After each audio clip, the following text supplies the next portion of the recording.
আজকে আমরা শুনব এক নজরে কোরআন থেকে সূরা আল ফুরকানের অডিও। তো এক নজরে কোরআন ডক্টর মিজানুর রহমান আজহারি রচিত যে সূরাটি, সেই সূরাটি আমরা ইনশাআল্লাহ শুনব। তো সূরাটির সারমর্ম ইনশাআল্লাহ আমরা পরে পরে আপনাদেরকে। আসসালামু আলাইকুম ওয়া রাহমাতুল্লাহি ওয়া বারাকাতুহু। আমরা পড়ছি এক নজরে কোরআন থেকে, আর এটি হচ্ছে সূরা ফুরকান।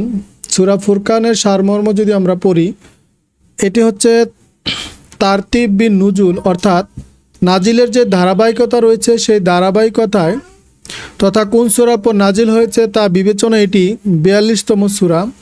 এর আগে সূরা ইয়াসিন এবং পরে সূরা ফাতির নাজিল হয়েছে। আর হচ্ছে তারতিব ফিল মুসহাক, অর্থাৎ বর্তমানে কোরআন মাজিদের বিন্যাস অনুযায়ী এটি 25 নম্বর সূরা। এর আগে সূরা নূর এবং পরে সূরা আশুরা নাজিল হয়েছে। তারপরে হচ্ছে এটি এক নজরে সূরা ফুরকানের এটি সূরা নাম্বার হচ্ছে 25, অর্থাৎ কোরআন শরীফের এটি 25 নম্বর সূরা। এটি নবুয়াতের 5ম বছর এটি নাজিল হয়েছে। এখানে আয়াত রয়েছে 77টি, আর এটি হচ্ছে মাক্কি সূরা।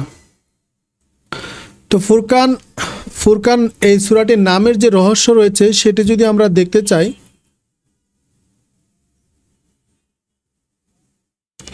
ফুরকান শব্দের অর্থ হচ্ছে সত্য মিথ্যা পার্থক্যকারী, অর্থাৎ কোরআনের বৈশিষ্ট্য তুলে ধরতে গিয়ে এই সূরার 1 নম্বর আয়াতে এই শব্দটি ব্যবহৃত হয়েছে। সেখান থেকে এই সূরার নাম হয়েছে ফুরকান। আর এই সূরা ফুরকানের মেজর যে থিম রয়েছে, 1 নম্বর হচ্ছে কোরআনের বৈশিষ্ট্য তুলে ধরা হয়েছে, আর 2 নম্বর হচ্ছে কোরআনের সত্যতা নিশ্চিত করা, এবং 3 নম্বর হচ্ছে কোরআন মেনে চলা বান্দাদের গুণাবলী। এই 3টি হচ্ছে মেজর থিম। আর এক নজরে কোরআনে সূরার ফুরকানের যে শুরু এবং শেষের যে সম্পর্ক সেটি এখানে তুলে ধরা হয়েছে। এখানে বলা হয়েছে, সূরার শুরুতে আল্লাহ তাআলা মুশরিকদের লক্ষ্য করে বলেছেন তারা তাকে বাদ দিয়ে অনেকগুলোই ইলাহ মেনে নিয়েছে। আর সূরার শেষে জানিয়েছে সেসব মুশরিকদের পরিণতি। রাসূলকে বলার আদেশ দিয়েছে, তুমি বলে দাও, তোমরা একমাত্র আল্লাহর দাসত্ব ও আনুগত্য না করলে আমার রবের কাছে তোমাদের কোনো মূল্য থাকবে না, আর তোমরা মিথ্যা বলে উড়িয়ে দিয়েছ, ফলে এর শাস্তি তোমাদের পিছু ছাড়বে না। আর সূরা ফুরকানের সাথে অন্য যে সূরা রয়েছে, সূরার যে সম্পর্ক রয়েছে, এই সূরার আগে সূরা হলো সূরা নূর, যা শেষ হয়েছে আল্লাহ তাআলার সার্বভৌমত্বের ঘোষণা দিয়ে। মনে রাখবেন, মহাকাশ এবং পৃথিবীতে যা আছে সবই আল্লাহরই মালিকানাধীন। এরপরে সূরা ফুরকান শুরু হলো আল্লাহর সার্বভৌমত্বের ঘোষণার মাধ্যমে, যিনি মহাকাশ ও পৃথিবীর সার্বভৌমত্বের অধিকারী। সূরা ফুরকানের যদি শানে নজুল আমরা শুনতে চাই, সূরা ফুরকানের শানে নজুল হচ্ছে রাসূল সাল্লাল্লাহু আলাইহি সাল্লামকে অস্বীকার করতে গিয়ে মক্কার কাফিররা একটা কমন ডায়লগ ঝাড়ত, এ আবার কেমন রাসূল, আমাদের মতোই খায় দায়, আবার হাট বাজারেও চলাফেরা করে, তার সঙ্গে কোনো ফেরেশতা পাঠানো হয়নি কেন, তার কোনো ধন ভাণ্ডার নেই কেন, তার এমন কোনো বাগান নেই কেন যেখান থেকে সে নিশ্চিন্তে খেতে পারত, এখন তো সে না খেয়ে থাকে, রাসূল আবার না খেয়ে থাকে নাকি? আর সে যেই কিতাবের কথা বলে সেটি আর কিছুই নয়, আগেকার লোকদের কিচ্ছা কাহিনীর ভরা। এই ডায়লগের মাধ্যমে তারা একই সাথে কোরআন, আল্লাহর রাসূল ও তার দেয়া শিক্ষাকে মিথ্যা বলতো। মেনে নেওয়া তো আরও দূরের বিষয়। এই প্রেক্ষিতে এই সূরাটি নাজিল হয়। কাফিরদের তোলা প্রত্যেকটি আপত্তিকর জবাব আল্লাহ তাআলা এখানে বুঝিয়ে দেন ফুরকান তথা সত্য মিথ্যার পার্থক্যকারী। এই কোরআন নিজেই ফুরকান, তাই একে মিথ্যা বলার কিছুই নেই। এই সূরা আমাদেরকে 2টি আদর্শের সাথে পরিচয় করিয়ে দেয়। একটি আদর্শ ইসলামের পতাকা তলে আশ্রয় নেওয়া চরিত্রবান মানুষদের, আর একটি আদর্শ ফুরকান ও জাহিলিয়াতের পতাকাবাহী নিকৃষ্ট লোকদের। এখন সাধারণ মানুষকে সিদ্ধান্ত নিতে হবে তারা কোন আদর্শকে আঁকড়ে ধরে জীবন কাটাবে। আরবেরা সেই সময়কার একটি ক্ষুদ্র গোষ্ঠী দ্বারা, বাকিরা কিন্তু ধীরে ধীরে ইসলামের পতাকা তলে নিজেদের ঠাঁই করে নিয়েছে। দেখুন কুরতুবী তাফসির 13 1 নাম্বার হাদিস। সূরা এক নজরে কোরআন আমরা শুনছি এক নজরে কোরআন থেকে সূরা ফুরকান আমরা শুনছি। আর সূরা ফুরকানের যে সেগমেন্টগুলো রয়েছে সেই সেগমেন্টগুলো যদি আমরা দেখি, সতর্কতা, অবিশ্বাসীরা বিচার দিবসের দৃশ্য দেখে পাকা ইমানদার হয়ে যেতে চাইবে।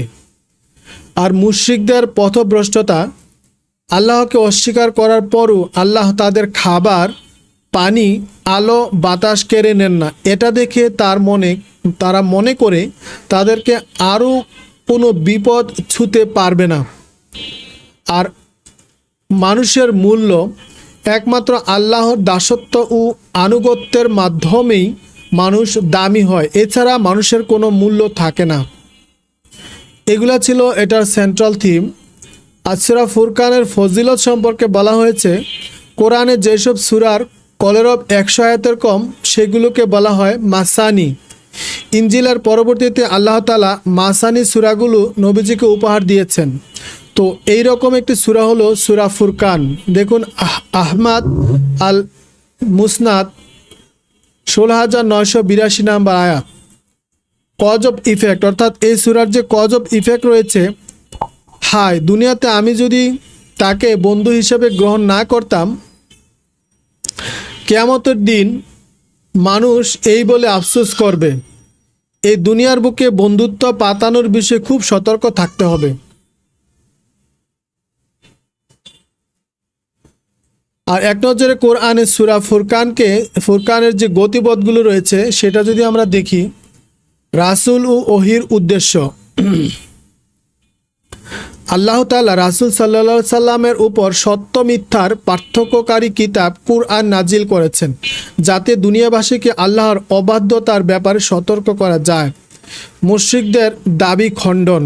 নবী সাল্লাল্লাহু আলাইহি সাল্লাম ও কোরআনের ব্যাপারে মক্কার মুশরিকদের বিভিন্ন মিথ্যা দাবি ছিল, সেগুলোর আল্লাহ ভেঙে গুঁড়িয়ে দিয়েছেন।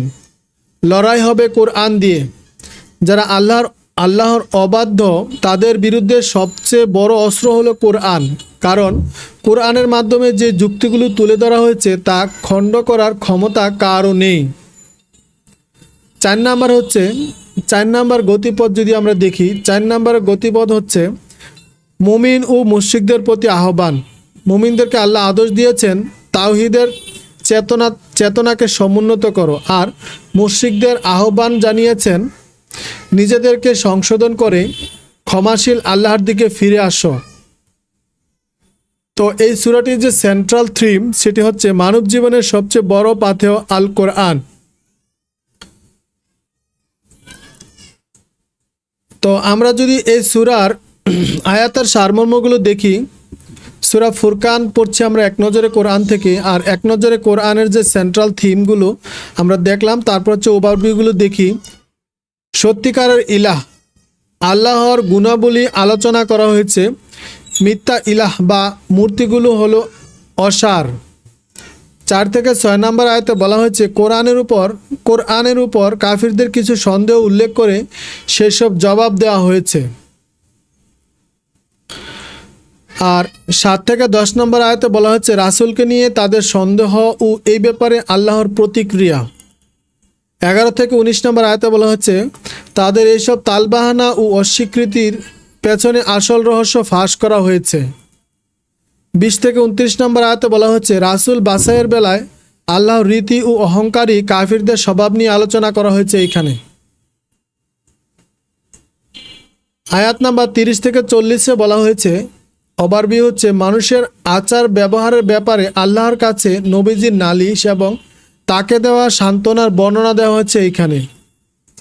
41 থেকে 44 নম্বর আয়াতে বলা হয়েছে যাদের কাছে নিজেদের চিন্তা বা বিশালের পক্ষে কোনো যুক্তি নেই, হাসি ঠাট্টাই তাদের প্রধান অস্ত্র। আল্লাহ রাসূল সাল্লাল্লাহু আলাইহি সাল্লাম মহাবিশ্বের খবর জানিয়েছেন, অথচ আগে এইসব বিষয়ে তার কোনো জ্ঞান ছিল না। এটি রিসালাতের একটি প্রমাণ। রাসূল সাল্লাল্লাহু সাল্লাম এর মিশন ও অবাধ্যদেরকে আল্লাহর পথে ডাকার ক্ষেত্রে তার কর্মপদ্ধতির উপর আলোকপাত করা হয়েছে। আল্লাহর বাণীর ফলাফল নিয়ে আলোচনা করা হয়েছে 63 থেকে 77 নম্বর আয়াতে। তো এক নজরে কোরআনে সূরা ফুরকানের যে কেস স্টাডি রয়েছে সেটি যদি আমরা দেখি, জীবনে চলার পথে আয় ব্যয়ের হিসেবটা মেলানোটা খুব জরুরি। এই একটি জায়গায় যদি আপনি তাল ঠিক রাখতে না পারেন তাহলে অনেক বড় সমস্যায় পড়ে যাবেন, বারবার হোঁচট খাবেন, থমকে দাঁড়াবেন।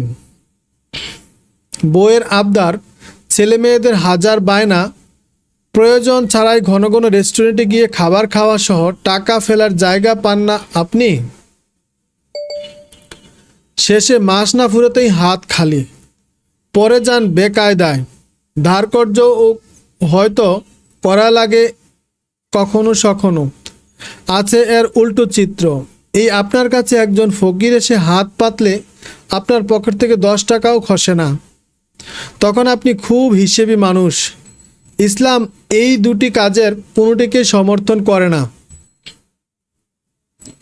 কারণ ইসলাম আপনাকে দেখায় ভারসাম্যপূর্ণ পথ। এই সূরার 67 নম্বর আয়াতে আল্লাহ তার প্রিয় বান্দাদের গুণাবলী আলোচনা করতে গিয়ে বলেন, পরম করুণাময়ের প্রকৃত গোলাম তো তারা যারা খরচ করার সময় অপচয় করে না, কৃপণতাও করে না, বরং এই দুয়ের মাঝামাঝি ভারসাম্যপূর্ণ পথ অনুসরণ করে। তাই এই আয়াতটি নিয়ে প্রতিটি মুসলিমদের গভীর গবেষণা ও স্টাডি করা উচিত। এটি বলা হয়েছে আহমদ আল মুসনাদের 6695 নম্বর আয়াত আর নাসাউফের 2559 নম্বর আয়াত। রিফ্লেকশন অর্থাৎ সূরা ফুরকানের যে রিফ্লেকশন রয়েছে বা তাদাব্বুর রয়েছে সেটি যদি আমরা দেখি, কোরআন বিরোধীদের আচরণ তুলে ধরতে গিয়ে সূরা 44 নম্বর আয়াতে আল্লাহ বলেন, নাকি তোমাদের মনে হয় তাদের অধিকাংশ সত্যের ডাক শুনে কিংবা বিবেক কাজে লাগায়? তারা তো কেবল গবাদি পশুর মতো, বরং সঠিক পথ থেকে আরও বেশি বিচ্যুত। অর্থাৎ যারা সত্যের ডাক শোনে না, কোরআন থেকে মুখ ফিরিয়ে রাখে, তাদের আচরণ পশুর চেয়েও নিকৃষ্ট। গবাদি পশুরা ঘাসের মধ্যে সারাক্ষণ মাথা গুঁজে থাকে, খায় দায় ঘুমায়। তাদেরকে ঘাস খাওয়াতে নেওয়া হচ্ছে নাকি কসাইয়ের হাতে তুলে দিয়ে দেওয়া হচ্ছে, এসব নিয়ে তাদের কোনো মাথা ব্যথা নেই, কারণ তাদের মধ্যে আল্লাহ কোনো বিবেক বুদ্ধি দেননি। তো বোধহীন প্রাণীর ক্ষেত্রে এটা ব্যাখ্যাপ্পা লাগে না, কিন্তু বোধশক্তি থাকার পরও মানুষ কি বুঝবে না? তাকে তার প্রবৃত্তি ও শয়তান পূজারীরা কোথায় নিয়ে যাচ্ছে?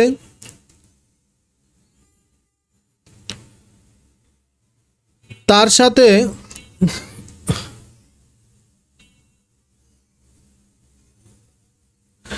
সাথে তো এই আচরণ একেবারেই বেমানান। গবাদি পশু যেমন তার পেটের ধান্দায় থাকে সারাদিন, কোরআন বিরোধীদের অবস্থাও ঠিক তেমনই। সারাদিন শুধু নিজের প্রবৃত্তিকে সন্তুষ্ট করার ধান্দায় থাকে। এরা সত্য দেখেও দেখে না, শুনেও শোনে না। এরা এদের মনকে ইলাহ এর আসনে বসিয়ে নিয়েছে। আমাদেরকেও এখন থেকে ভীষণ সাবধানী হতে হবে। শুধুমাত্র মনে তৃপ্তি যোগানোই যে আমাদের জীবনের একমাত্র ধ্যান জ্ঞান না হয়, বরং আল্লাহর আদেশ সামনে এসে পড়লে আমরা যেন তা পালন করতে কুষ্ঠাবোধ না করি। আমরা যেন ওসব গবাদি পশুর মতো না হই। আল্লাহ আমাদের সুরক্ষা দিন, আমিন। সূরা বুখারীর 7000, এটা দেখুন বুখারী শরীফের 7288 আর মুসলিম শরীফের 1337 আর ইবনু মাজাজের 43 নম্বর হাদিস।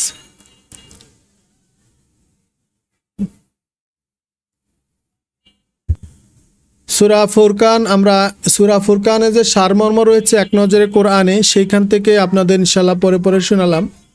তো আমরা কিন্তু প্রতিদিন এইভাবে সূরাগুলো একটার পর একটা আমরা আপনাদেরকে পরে শোনাচ্ছি, যেন আর আপনার যদি যারা সূরাটি অন্য অন্য সূরাগুলো